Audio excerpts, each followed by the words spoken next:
तो सुनाई दे दे क्या। देखिए कहा जाता है कि फिर से आएंगे नगमों से कलिया चुनने वाले, फिर से आएंगे नगमों से कलिया चुनने वाले, मुझसे बेहतर कहने वाले और आपसे बेहतर सुनने वाले। चलिए, कोई कितना भी अच्छा वक्ता क्यों ना हो, उसे अच्छा बनाने में एक श्रोता का बहुत बड़ा योगदान होता है। अगर श्रोता ध्यान से सुने तब जाके वक्ता का कोई महत्व होता है। एक सवाल है मेरा, क्या अगर हमारे साथ कोई बुरा व्यवहार कर रहा हो तो हमें भी बुरा बन जाना चाहिए? हाँ या नहीं? अगर कोई हमें परेशान कर रहा हो तो क्या हमें अपने रास्ते से पीछे हट जाना चाहिए? नहीं।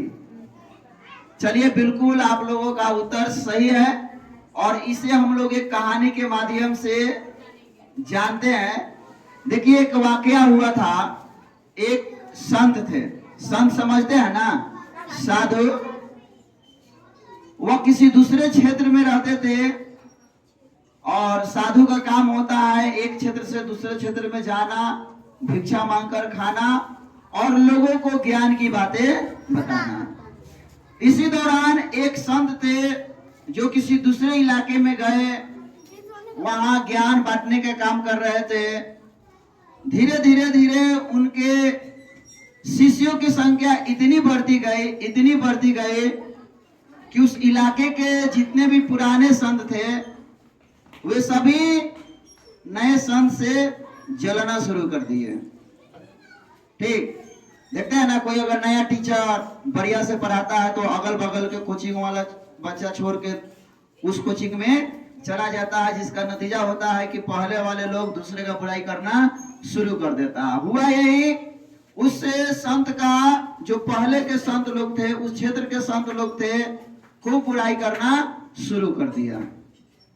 अब देखिए, जब बुराई शुरू हुआ तो संत के जो भी शिष्य बने थे उसको काफी बुरा लगता था कि मेरे गुरु जी का अपमान हो रहा है, मेरे गुरु जी का लोग शिकायत कर रहा। बच्चों से रहा नहीं गया, बच्चा से पहुंच गया गुरु के पास कि गुरु जी, वो फल्ला जो है ना आपकी बहुत बड़ी शिकायत कर रहा था, वो आपके बारे में ये कह रहा था, वह कह रहा था।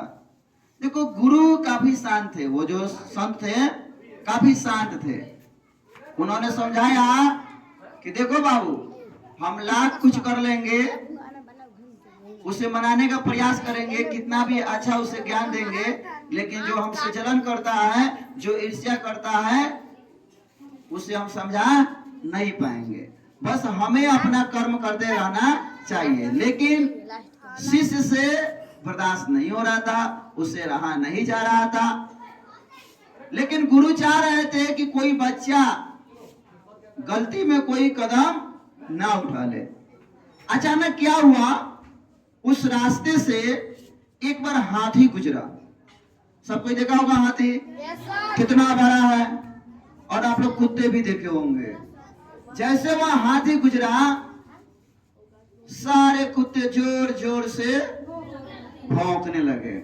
ठीक, लेकिन उस हाथी ने ना दाएं देखा ना बाएं देखा, वह सीधे अपने मस्त चाल में चलता रहा।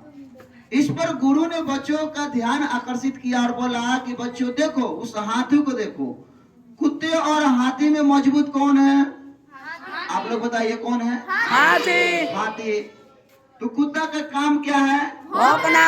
हाथी का काम क्या है? चलना। तो हाथी अपने मंजिल की ओर आगे बढ़ रहा है, कुत्ते का काम होता है भौंकना। इसीलिए कभी अगर आपके जीवन में कोई आपकी बुराइयां कर रहा हो, आपसे ईर्ष्या कर रहा हो, जलन कर रहा हो, तो इससे आप घबराए नहीं, कोई गलत कदम नहीं उठाए। आप अपना कर्म ईमानदारी से, समर्पण से करते जाइए। आपका अच्छा कर्म ही उसका मुंह बंद कर सकता है। ये नहीं कि कोई गलत कदम उठा के बदले की भावना कभी नहीं रखिए, बदलाव की भावना रखिए। अगर बदलाव की भावना रखते हैं तो आप एक से एक बेहतर काम करते जाएंगे और आपकी मंजिल एक दिन आपकी कदमें चूमेंगी। चलिए, बहुत बहुत शुक्रिया।